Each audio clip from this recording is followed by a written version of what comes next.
apa saja yang membuat proses komunikasi ini, ya, komunikasi yang tidak sekadar pesan, tetapi dia akan berwujud sebagai sebuah bentuk perubahan perilaku.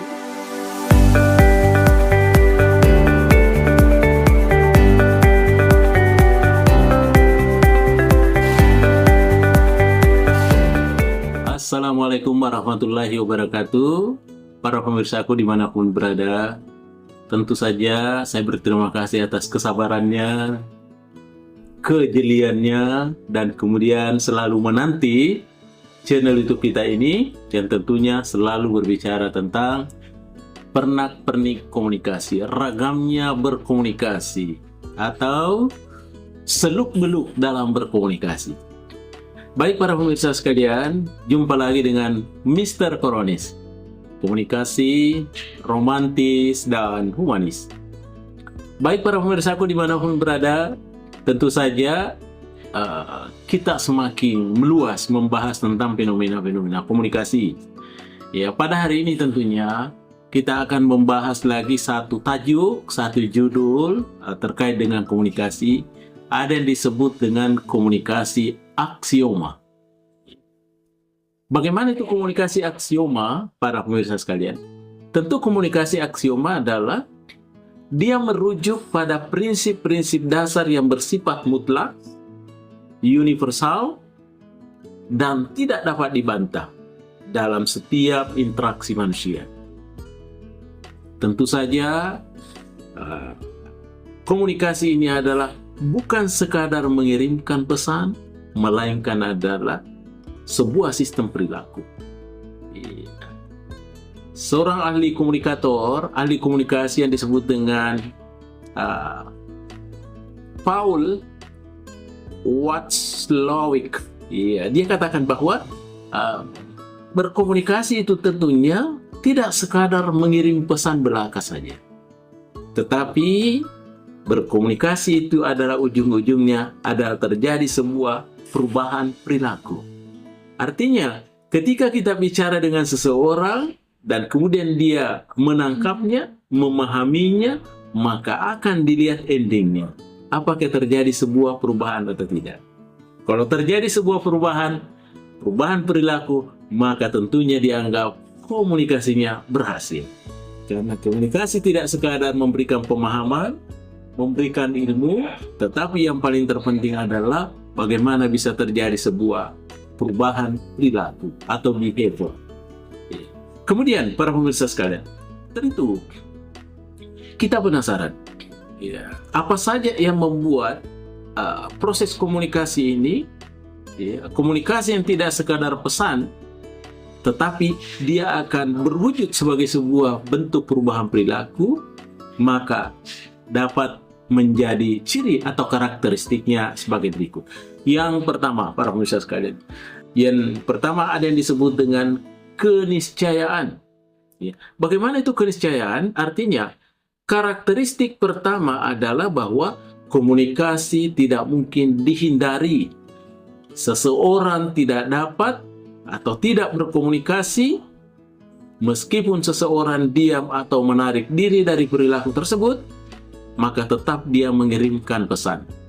Ya, boleh jadi penerimaan pesannya tentunya adalah penolakan atau rasa malu atau kemarahan kepada orang di sekitarnya.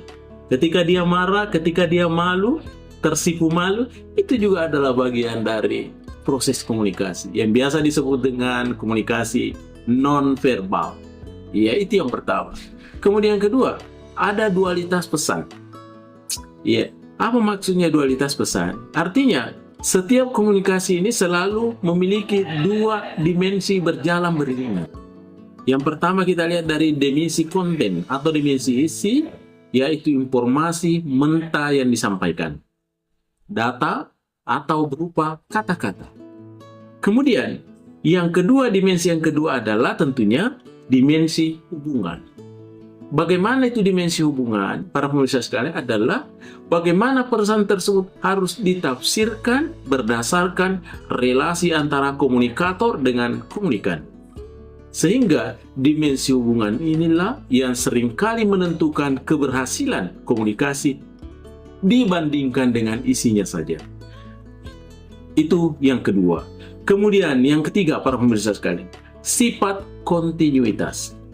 Bagaimana itu sifat kontinuitas? Artinya, komunikasi tentunya tidak dipandang sebagai rangkaian stimulus respon yang terputus, tetapi melainkan sebuah siklus yang berkesinambungan, namun karakteristiknya adalah setiap pelaku cenderung melakukan penoktahan.